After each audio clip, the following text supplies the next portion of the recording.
सिद्ध योग में आपका स्वागत है। हम आप सबके लिए ऑनलाइन योग कक्षाएं आयोजित कर रहे हैं जो अंग्रेजी और हिंदी दोनों भाषाओं में उपलब्ध हैं। हम प्रत्येक दिन सुबह 5 बजे से रात 10 बजे तक 12 अंग्रेजी और 4 हिंदी की कक्षाओं के साथ आपके लिए उपस्थित हैं, ताकि आपको प्रत्येक दिन सही समय पर योग का अभ्यास करने में सुविधा हो।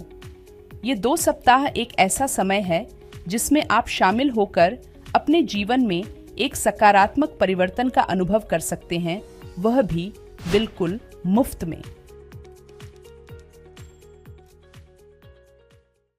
दोस्तों, क्या आपको पेट पर आगे की तरफ, साइड में और अपने बैक पर पीछे की तरफ बहुत ज़्यादा एक्स्ट्रा फैट जमा है? साथ ही साथ आपको बैक से रिलेटेड समस्याएं रहती हैं, आपकी बैक में बहुत ज़्यादा स्टिफनेस रहती है, आपकी जो पेल्विक मसल्स हैं वो बहुत ज़्यादा स्टिफ हैं, आपके हिप जॉइंट बहुत ज़्यादा टाइट हैं, आपके जो इंटरनल ऑर्गन्स हैं एब्डोमेन के वो अच्छे से काम नहीं कर रहे हैं। तो दोस्तों, आज हम आपको बताएंगे एक ऐसे आसन के अभ्यास के बारे में जिसका कि नाम है चक्की चलासन। इसको हम मिल चर्निंग पोज भी कहते हैं। तो ये आसन आपको हेल्प करेगा आपकी इन सारी समस्याओं को दूर करने में। साथ ही साथ ये आसन आपको और भी ज्यादा बेनिफिट देगा, जिनके बारे में हम आपको इस आसन के अभ्यास के दौरान बताएंगे। तो दोस्तों, मैं अतुल मिश्रा सिद्धि योगा से आपका स्वागत करता हूं। तो चलिए दोस्तों, अपने चक्की चलन आसन का अभ्यास शुरू करने से पहले हम लोग इस आसन की कॉन्ट्रा इंडिकेशंस को समझ लेते हैं। तो दोस्तों, अगर आपको पेल्विक मसल से रिलेटेड कोई इंजरी है या फिर आपको लोअर बैक से रिलेटेड कोई इंजरी है, आपको लोअर बैक में पेन है, या फिर आपको शोल्डर जॉइंट से रिलेटेड कोई इंजरी है, सर्वाइकल से रिलेटेड कोई इंजरी है, तो आपको इस आसन का अभ्यास करने से बचना है। साथ ही साथ अगर हिप जॉइंट में आपके पेन है तो भी आपको इस आसन का अभ्यास नहीं करना है। तो चलिए हम अभ्यास शुरू करते हैं अपने चक्की चलन आसन का। तो ये आसन बैठकर करने वाले आसनों की कैटेगरी में आता है। तो सबसे पहले हमें इस आसन का अभ्यास शुरू करने के लिए बैठने की पोजीशन में आ जाना है, और बैठकर करने वाले जो भी आसन है उन सभी का अभ्यास हम दंडासन से शुरू करते हैं। तो सबसे पहले हमें अपने दोनों पैरों को सामने की तरफ करके दंडासन की पोजीशन में बैठ जाना है। तो इस तरीके से हम लोग दंडासन की पोजीशन में बैठ जाएंगे। दोनों पैरों को सामने की तरफ सीधा रखना है, दोनों हाथों को अपनी बॉडी के साइड से रखना है।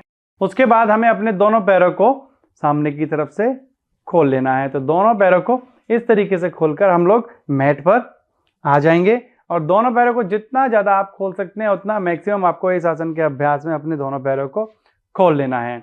तो दोस्तों, जो लोग काफी बिगिनर हैं, पहली बार योगा का अभ्यास कर रहे हैं या पहली बार इस आसन का अभ्यास कर रहे हैं, या फिर वो बैठकर बहुत ज्यादा काम करते हैं जिसकी वजह से उनके हिप जॉइंट्स बहुत ज्यादा टाइट हैं, पेल्विक मसल्स और हैमस्ट्रिंग मसल्स बहुत ज्यादा टाइट हैं, उनकी स्पाइन की फ्लेक्सिबिलिटी भी अच्छी नहीं है, तो वो लोग इस आसन के अभ्यास में शुरुआत में उनको परेशानी आ सकती है। हो सकता है वो अपनी पैरों को ज्यादा से ज्यादा ना खोल पाए। तो स्टार्टिंग में एज अ बिगिनर आप इस आसन के अभ्यास को शुरू करने के लिए एक बॉल्स्टर आपको ले लेना है। अगर आपको बॉल्स्टर इस तरीके का तकिया नहीं है तो घर पर उपस्थित कोई भी ब्लैंकेट आप ले सकते हैं। उस ब्लैंकेट को रोल करके आप फोल्ड कर लीजिए और एक रोल बना लीजिए, फिर आप किसी भी पिलो को फोल्ड करके रोल बना लीजिए और उसको आपको अपने हिप्स के नीचे रख देना है।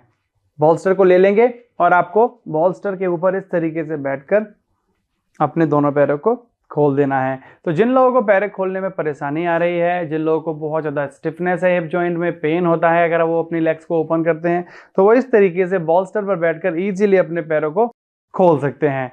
तो उसके बाद दोस्तों, अपने एंकल और टोजेस को आपको इनसाइड प्रेस करना है, दोनों घुटनों को ज़्यादा ज़्यादा सीधा रखना है।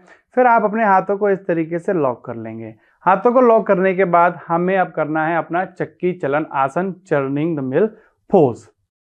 तो दोस्तों, आप लोगों ने देखा होगा कि इस तरीके से एंशिएंट टाइम में जो लेडीज थी इंडिया में, वो चक्की को चलाती थी इस तरीके से। तो उसी तरीके से हमें सेम मूवमेंट करनी है अपनी बॉडी से। तो हमें दोनों हाथों को इस तरीके से कर लेना है, मुट्ठियां बंद कर लेनी है दोनों हाथों को मिलाकर, और सेम जिस तरीके से एंशिएंट टाइम में जो लेडीज हैं वो चक्की चलाती थी, उसी तरीके से हमें चक्की को चलाना है इस तरीके से। तो आपको राइट से लेके, फ्रंट से लेके और लेफ्ट तक इस तरीके से बॉडी को मूव करना है। ध्यान रहे, जब आप आगे की तरफ झुकेंगे तो आपको अपनी बैक को इस तरीके से हंच नहीं करना है, आपको अपनी लोअर बैक का यूज करना है आगे झुकने के लिए। आप अपर बैक से इस तरीके से फोल्ड नहीं होंगे, आपको शोल्डर ड्रॉप नहीं करने हैं, आपको बैक हंच नहीं करनी है। तो फिंगर लॉक रखेंगे और धीरे से राइट टो की तरफ जाएंगे, फिर स्ट्रेट सामने की तरफ, फिर लेफ्ट टो की तरफ, फिर वापस सिटिंग में, राइट टो की तरफ, फ्रंट की तरफ, लेफ्ट की तरफ, इस तरीके से। तो पहले आपको ये मूवमेंट एंटी क्लॉकवाइज करनी है, या फिर आप क्लॉकवाइज से भी स्टार्ट कर सकते हैं, जैसा भी आपको बेटर फील हो। और सेम जितनी बार आपने इसको एंटी क्लॉकवाइज किया है उतनी ही बार हम इसको क्लॉकवाइज करेंगे। तो फिर हम क्लॉकवाइज इस तरीके से मूव करेंगे। जैसे कि आप देख पा रहे हैं कि इस आसन के अभ्यास में मैं अपनी स्पाइन को जितना हो सके उतना स्ट्रेट रखने का ट्राई कर रहा हूं, जिससे कि मेरी हैमस्ट्रिंग मसल्स पर ज्यादा से ज्यादा स्ट्रेच आए, पेल्विक मसल्स ज्यादा से ज्यादा स्ट्रेच हों और मेरे हिप्स की फ्लेक्सिबिलिटी बढ़े। तो ये आसन आपको बैक से रिलेटेड समस्याओं को खत्म कर देता है, आपकी फॉरवर्ड बेंडिंग को बढ़ा देता है, आपकी हैमस्ट्रिंग मसल्स को बहुत अच्छा स्ट्रेच देता है, आपकी हिप मसल्स को ओपन करता है, साथ ही साथ आपके शोल्डर जॉइंट की फ्लेक्सिबिलिटी भी ये आसन बढ़ाता है। और अगर आपका पेट बहुत ज़्यादा बढ़ा हुआ है आगे की तरफ से, तो इस आसन के अभ्यास से आप अपने बढ़े हुए पेट को भी कम कर सकते हैं। तो आप स्टार्टिंग में किसी भी चीज़ को अपने हिप्स के नीचे रख के इस आसन का अभ्यास शुरू कर सकते हैं, और जैसे जैसे आपकी फ्लेक्सिबिलिटी बढ़ती जाती है आप इस आसन को बिना किसी चीज़ को अपने हिप्स के नीचे रख के भी कर सकते हैं। तो अभी हम इस आसन का अभ्यास करेंगे बिना बोल्स्टर के। तो बोल्स्टर को हम लोग साइड कर देते हैं और हमें अपनी मैट पर दोनों पैरों को खोलकर इस तरीके से बैठ जाना है। उसके बाद फिंगर लॉक करना है, स्पाइन को सीधा रखना है, और जिस तरीके से हमने बोल्स्टर पर बैठ के किया था उसी तरीके से हमें बिना बोल्स्टर के करना है इस आसन का अभ्यास। तो पहले राइट साइड, फिर आगे की तरफ लेफ्ट साइड। ब्रीथिंग का बहुत ज़्यादा यूज है इसमें। अगर आप आगे की तरफ जाते हैं और फिर राइट से लेफ्ट की तरफ जाते हैं तो आपको जो है इस आसन के अभ्यास में इनहेल करना है और ऊपर आते हुए आपको एक्सहेल करना है। तो जब आप नीचे की तरफ जाएंगे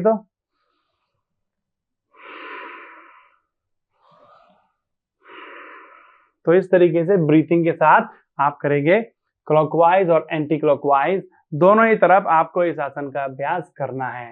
तो जैसे कि आप इस आसन का अभ्यास करेंगे तो आप फील कर पाएंगे कि आपकी हैमस्ट्रिंग मसल स्ट्रेच होती हैं, आपकी हिप मसल स्ट्रेच होती हैं, आपकी पेल्विक मसल्स जो है इनको बहुत अच्छा स्ट्रेच मिलता है, आपकी बैक को भी बहुत अच्छा एक्सरसाइज होती है इस आसन के अभ्यास में।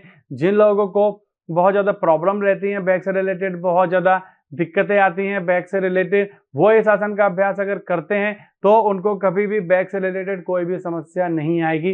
बट अगर आपको एक्यूट बैक पेन है, आपको स्लिप डिस्क की समस्या है, तो आपको इस आसन का अभ्यास करने से बचना है। अगर आप फिट हैं और आप इस आसन का अभ्यास करते हैं तो आपको कभी भी बैक से रिलेटेड कोई भी समस्या नहीं आएगी। ये आसन आपकी ओवरऑल फ्लेक्सिबिलिटी को बढ़ाता है। आपका जो मिडिल बॉडी पार्ट है, आपका जो हिप्स हैं, आपकी जो पेल्विक मसल्स हैं, आपकी जो हैमस्ट्रिंग मसल्स हैं, उनकी फ्लेक्सिबिलिटी बढ़ाता है ये आसन। इसलिए इस आसन का अभ्यास करना बहुत ज़्यादा जरूरी है।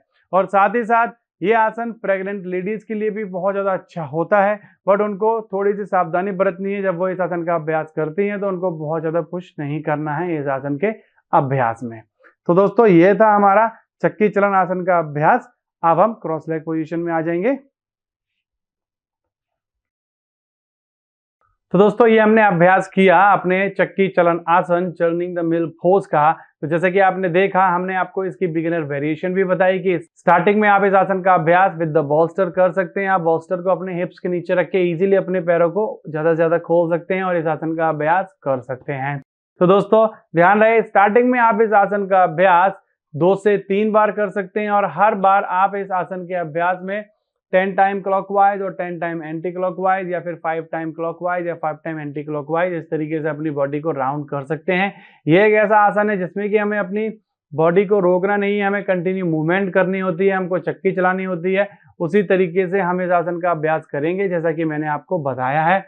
और आप अगर इस आसन का अभ्यास सही तरीके से करते हैं तो जो भी आपको बेनिफिट्स बताए हैं वो सारे बेनिफिट्स आपको इस आसन के अभ्यास से मिलेंगे। तो मैं आशा करता हूं कि इस सारी जानकारी के साथ आप इस आसन का अभ्यास अच्छे से कर पाएंगे। तो दोस्तों आप कीजिए चक्की चरण आसन, टर्निंग द मिल पोज का अभ्यास।